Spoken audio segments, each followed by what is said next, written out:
ఇల్లే కోవెల. Hello, good morning. బాగున్నారా? మీరందరూ బాగుండాలి, అందులో నేను ఉండాలి. దీపావళి వస్తుంది కదా, ఇంకా దేవుని రూమ్ అంతా క్లీన్ చేద్దామని దేవుని రూమ్లోంచి విగ్రహాలను, ప్రమిదలను, ఇంకా దేవునికి సంబంధించిన సామాన్లను తెచ్చి కిచెన్ ప్లాట్ఫామ్ మీద పెట్టిన. ఇవన్నీ ఇప్పుడు నీట్గా క్లీన్ చేసుకోవాలి. వీటన్నిటికన్నా ముందు దేవుని రూము క్లీన్ చేసుకొని వస్తా. దేవుని రూమ్ అంతా బూజుకర్రతో మంచిగా నీట్గా దులిపేసి, దేవుని గద్దె కింద ఉన్న టేబుల్ డ్రాస్ అన్ని నీట్గా దులిపేసి, తడి బట్టతోని పొడి బట్టతోని తూడ్చేసి, డ్రాలోంచి తీసిన దేవుని సామాన్లన్నీ ఎక్కడి నుంచి తీసినా ఎక్కడన్నీ పెట్టేసి, దేవుని రూమ్ అంతా ఊడ్చేసుకొని నీట్గా మాప్తో తూడ్చేసుకొని ఈ దేవుని సామాన్లన్నీ తోముదామని తిరిగి కిచెన్లోకి వచ్చిన. చీకటి వెలుగులా రంగేలే జీవితమే ఒక దీపావళి. ఇది silver, bronze, copper vessels clean చేసుకోవడానికి నేను చేసుకున్న లిక్విడ్. దీంతో ఎక్కువ కష్టపడకుండా నిమిషాల్లో క్లీన్ అయిపోతాయి. మా దేవుని సామాన్లు అన్ని నేను ఎప్పుడు వెంటనే క్లీన్ చేసుకుంటా కాబట్టి నల్లగా అవ్వవు. పండగని క్లీన్ చేస్తున్నా.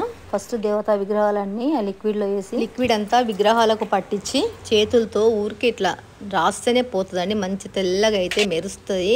కొన్ని విగ్రహాలకు ఇట్లా చేతుల సందులు అట్లా సందులలో క్లీన్ కాకపోతే ఒక బ్రష్ తీసుకొని బ్రష్తో రాస్తే మంచిగా నీట్గా అయిపోతాయి సందులలో కూడా. ఇది కొత్త బ్రష్ అండి. ఎప్పుడు ఒక సపరేట్ బ్రష్ పెట్టుకుంటా దేవుడి కోసం అని. మనం వాడుకునే బ్రష్ వాడద్దు. విగ్రహాలు చాలా చిన్నగా ఉంటాయి కాబట్టి చేతులతో క్లీన్ చేసుకోవడం కష్టమవుతుంది. ఇంకా విగ్రహాలు అయిపోయినాయి. రాగి ప్లేటు మిగతా అన్ని కూడా ఇట్లనే క్లీన్ చేస్తున్నా. తొందరగా క్లీన్ అయిపోతుంది. చూడండి, కొంచెం రాస్తేనే నీట్గా మెరుస్తున్నాయి. దేవుడి రూమ్ కానీ దేవుడికి సంబంధించిన సామాన్లు కానీ చాలా నీట్గా ఉంచుకోవాలండి. మన ఇంటికన్నా ముఖ్యంగా దేవుని రూమ్ నీట్గా ఉంచుకోవాలి. దేవుని సామాన్లు ఎప్పుడు నల్లగా జిడ్డుగా అట్లా అస్సలు ఉండకూడదు. ఎప్పుడు మెరుస్తూ తల్లాడుతూ లక్ష్మీ కళ తాండవిస్తూ ఉంటేనే దేవతల మా ఇంట్లో తిరుగాడుతూ ఉంటారు. లక్ష్మీ అనుగ్రహం కలుగుతుంది.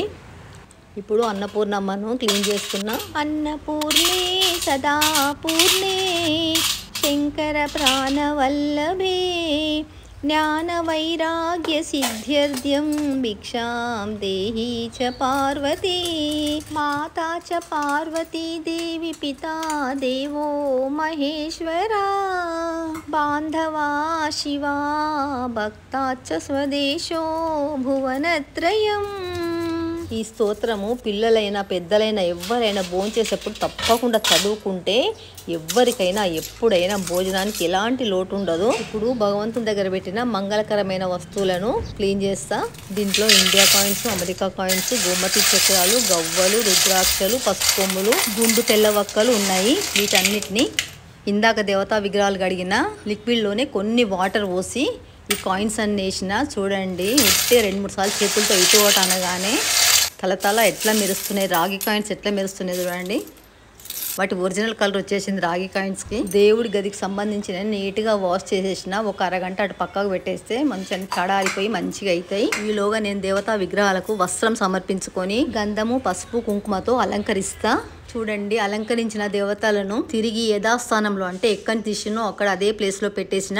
గది అంతా లక్ష్మీ కళ తాండవిస్తుంది. చూడండి ఎంత మంచిగా కనిపిస్తుంది. మన ఇంట్లో అన్నిటికన్నా శుభ్రంగా ఉండాల్సింది దేవుని గది ఒకటి, వంట గది ఒకటి. వంట గదిలో అన్నపూర్ణాదేవి సంచరిస్తుంది. దేవుని గదిలో మనం కొలిచే దేవతలు ఉంటారు. ఎప్పుడైనా ఒకసారి వేరే గదుల విషయంలో కాస్త బద్దకించినా కూడా దేవుని గది, వంట గది మటుకు ఎప్పుడు శుభ్రంగా ఉంచుకోవాలండి. ఇదండి నా దీపావళి బిఫోర్ క్లీనింగ్.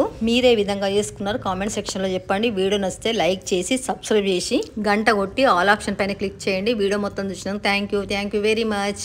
ఇల్లే కోవెలండి. ఇంటికి మించిన ప్రశాంతత మనకి ఎక్కడా దొరకదు. మన ఇల్లే మనకు స్వర్గధామము.